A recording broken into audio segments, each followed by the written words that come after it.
It was past midnight when Claire stumbled into the station, clutching her backpack and a cup of cheap coffee.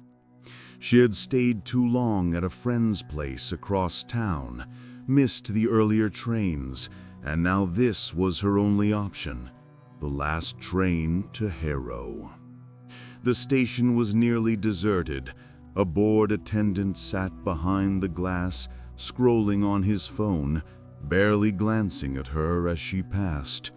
The platform was cold, the fluorescent lights humming overhead. She checked the digital board. Next train, 12:17 a.m. When the train finally pulled in, its screeching brakes echoed down the empty tracks. The cars looked old, the paint chipped, windows streaked with grime. Claire hesitated.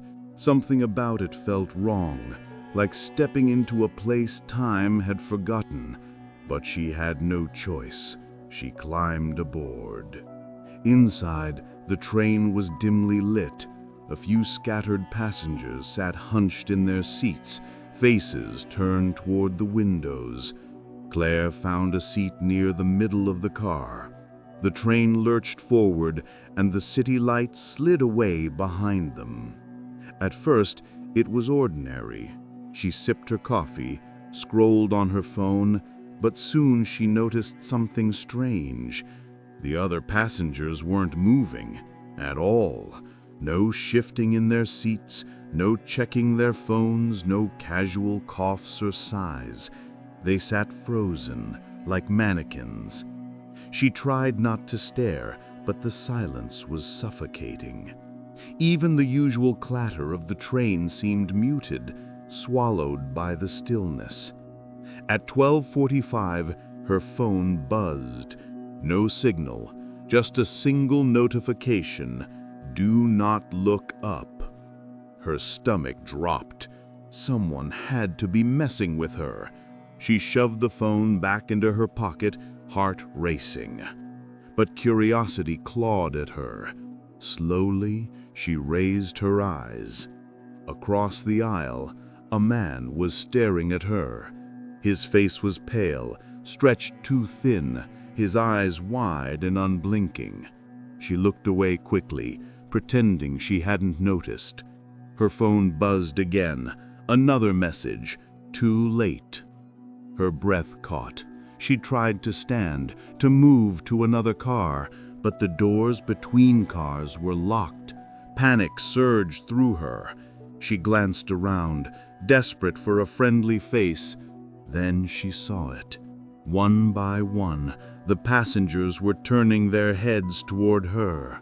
Their movements were slow, mechanical, necks creaking as though the muscles had long since stiffened. Their eyes, all of them, were fixed on her. Her pulse thundered in her ears. She pressed herself against the seat, whispering to herself, "It's not real. It's not real."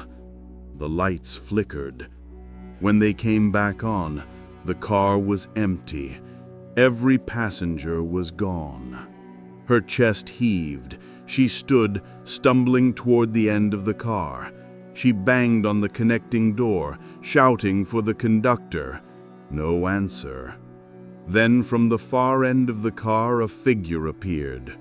At first it looked like a man in a dark suit, but as he walked closer, Claire saw his face, or rather, the lack of one.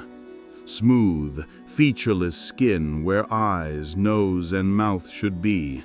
He stopped 3 rows away, tilting his head like a predator studying prey. Claire screamed, slamming against the locked door. The lights flickered again. This time she wasn't in the train car. She was standing on the empty platform back at the station, her backpack at her feet, coffee spilled beside her. The train was gone.